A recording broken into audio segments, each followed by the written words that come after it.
Donc l'équation différentielle étant di par dt plus 1 sur tau fois i égale à 0, cette équation différentielle a pour a une solution de la forme i de t égale à a exponentielle moins alpha t. Donc avec a et alpha sont des constantes positives à déterminer. Donc on se propose de déterminer a et alpha afin d'avoir l'expression de l'intensité du courant en fonction du temps.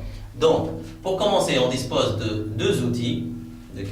D'abord, on va travailler à t égale à 0. Donc on a i de 0. D'une part, c'est égal à e sur r. D'autre part, en remplaçant 0, t par 0, on aura a exponentielle 0, c'est-à-dire égal a. Donc finalement, a égale e sur r. Donc on a déjà déterminé a. Deuxièmement, puisque i de t est une solution de l'équation différentielle, donc on va dériver i et l'intégrer là pour avoir le reste, donc pour avoir alpha. Donc i de t étant égal à a exponentielle moins alpha t, donc di par dt égale moins alpha fois a exponentielle moins alpha t. Donc on peut remplacer tout simplement a exponentielle moins alpha t par i. Donc on aura quoi? Égale moins alpha fois i, bien sûr toujours i de t. Donc moins alpha fois i. Donc l'équation différentielle va nous donner di par dt. Donc c'est moins alpha fois i plus 1 sur tau fois i égale à 0. Donc moins alpha plus 1 sur tau fois i de t égale à 0. Rappelons là que c'est i de t. Or, cette relation est valable quel que soit t. Or, i de t est variable, donc ça dépend du temps, elle est variable. Donc forcément, moins alpha plus 1 sur tau, ça sera égal à 0. Donc on aura moins alpha plus 1 sur tau égale à 0. Donc alpha égale 1 sur tau. Donc, comme ça, on a pu déterminer et alpha et a. Donc i de t sera i de t qui a pour expression, pour forme si vous voulez, a exponentielle moins alpha t. Avec a c'est e sur r exponentielle moins t sur tau, puisque alpha c'est 1 sur tau. Donc ça c'est la solution de l'équation différentielle. On peut vérifier si vous voulez que à t égale à 0, à t égale à 0, on aura quoi? I de 0 égale e sur r exponentielle 0. Or, exponentielle 0 c'est 1, donc i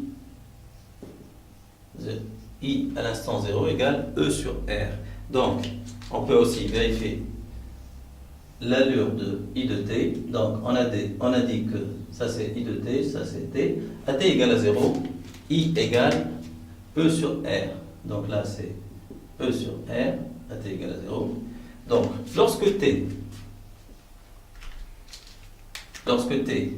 tend vers l'infini, on aura i égale à quoi? E sur r exponentielle moins l'infini.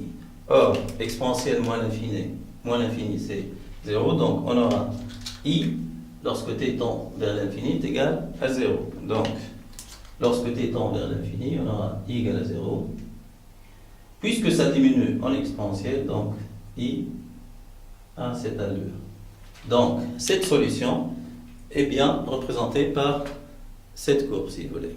Donc, cette solution qui vérifie l'équation différentielle est bien la solution i de t égale e sur r exponentielle moins t sur tau. Donc, on va refaire la même chose avec le dipolaire L. Donc, on a l'équation différentielle, c'est di par dt plus 1 sur tau fois i égale à e sur L. Donc, on se propose de déterminer la solution de cette équation différentielle. Bien sûr, dans l'énoncé, vous allez trouver la solution de la forme, donc la forme de la solution. Vous n'allez pas apprendre ça par cœur. Donc, on a solution de la forme. Donc, solution de la forme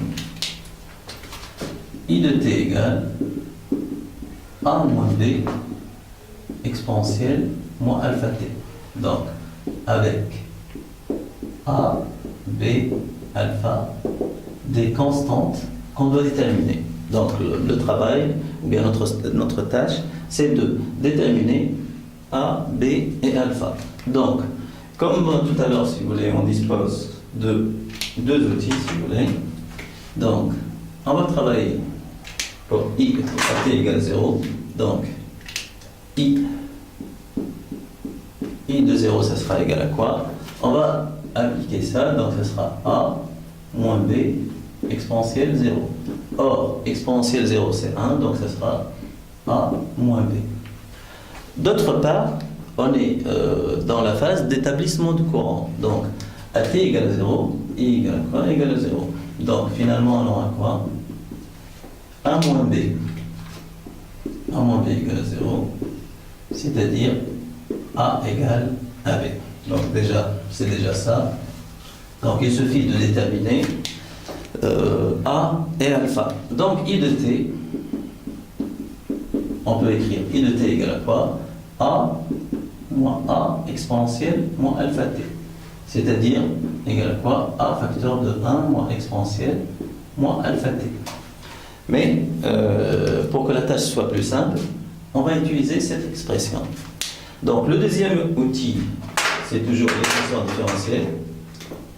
Donc, I de t, c'est toujours une solution qui vérifie cette équation différentielle. Donc, on a besoin de déterminer dI par dt, puis on va l'injecter dans l'équation différentielle afin de déterminer les autres constantes. Donc, dI par dt,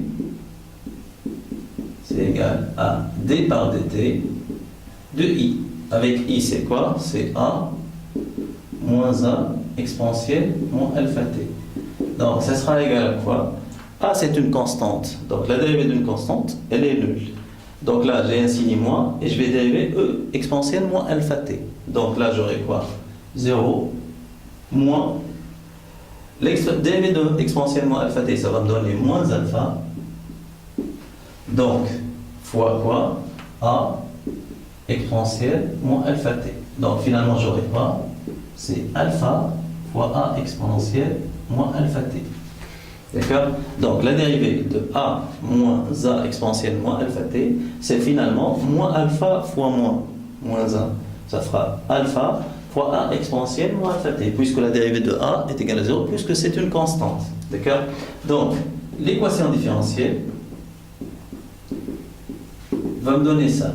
Donc là, j'ai dI par dt. Donc c'est quoi dI par dt? C'est alpha A exponentielle moins alpha t plus 1 sur tau fois I. Donc plus 1 sur tau fois I. I étant quoi? A moins A exponentielle moins alpha t. D'accord? Donc, égal à quoi? Égal à E sur L. Donc, on va développer. Ça va me donner quoi si vous voulez? Donc, alpha fois A exponentielle moins alpha t plus 1 sur tau fois A moins 1 sur tau fois A exponentielle moins alpha t, tout ça égale à quoi? Égale à E sur L. Donc là, vous voyez bien que je peux mettre en facteur A exponentielle moins alpha t. Donc A exponentielle moins alpha t. Donc ça va me donner quoi? A exponentielle moins alpha t, facteur de quoi? Là j'ai alpha, et là j'ai quoi? Moins 1 sur tau. Donc moins 1 sur tau. Il me reste quoi, si vous voulez? Plus 1 sur tau fois A égale à quoi? Égale à E sur L. Donc vous voyez bien que ce terme-là est constant, si vous voulez. 1 sur tau fois A. Là aussi, c'est une constante E sur L. Et là, j'ai alpha moins 1 sur tau fois quelque chose qui dépend du temps. Et ceci est valable quel que soit t. Donc là, c'est une variable. Donc qu'est-ce que je peux écrire là? Je peux écrire plus, si vous voulez là, plus quoi? Plus 0, facteur de fois quoi? 0 fois A exponentielle moins alpha t. Donc, on va faire ce qu'on appelle en mathématiques une identification. Donc, ceci est valable quel que soit t. Donc, on va faire ce qu'on appelle une identification. A exponentielle moins alpha t, là, c'est fois 0. Et là, A exponentielle moins alpha t fois alpha moins 1 sur tau. Et là, plus constante, égale là, c'est une constante. Donc, on va faire ce qu'on appelle identification. Donc, on aura quoi? Donc là, j'aurai quoi? Si vous voulez. Donc, alpha moins 1 sur tau, en bleu, est égal à quoi? Par identification, égal à 0. Et là, en vert, 1 sur tau fois A, égal à quoi? Égal E sur L. Donc, c'est égal à E sur L. Donc, on aura quoi? Alpha égale 1 sur tau. Alpha égale 1 sur tau. Et A égale à quoi? E sur L fois quoi? Fois tau. Donc, alpha, c'est 1 sur tau. Et A égale à quoi? E sur L avec tau. Tau, c'est la constante de temps d'un dipôle RL. Donc, elle est égale, tau est égal à L sur R plus R. Donc, je vais le remplacer là. Fois quoi? L sur R plus R. Donc, je simplifie par L, bien sûr. On aura finalement alpha égale à 1 sur tau et A égale à quoi? E sur R plus R. Donc, A, si vous voulez, égale E sur 1R plus R. C'est finalement quoi, si vous voulez? Donc, si vous voulez, je veux déterminer la dimension de cette constante. C'est une tension sur une résistance. Donc, volt par an. Donc, c'est bien ampère. Donc, ampère, c'est l'unité de A. Donc, c'est une intensité. Donc, A, je peux l'écrire comment? A égale à quoi? Égale à IP. Lorsque le régime permanent s'établit. D'accord? Donc, finalement, I de t égale à quoi? Donc, finalement, I de t égale à quoi? Égale A, facteur de quoi? 1 moins exponentielle moins alpha t. A étant E sur R plus R. Donc, facteur de quoi? 1 moins exponentielle. Alpha, c'est quoi? 1 sur tau. Donc, moins t sur tau. Donc, c'est bien l'expression de I de t, d'accord, qui est solution, I de t qui est solution de l'équation différentielle du dipôle RL qui est d par dt plus 1 sur tau fois I égale à E sur L. Donc, il nous reste une seule tâche, si vous voulez, c'est de vérifier cette solution. C'est-à-dire vérifier si ça correspond bien à la courbe de I de I en fonction du temps dans le cas de l'établissement du courant d'un dipôle RL. Donc, on va vérifier ça. Donc, vérification, si vous voulez.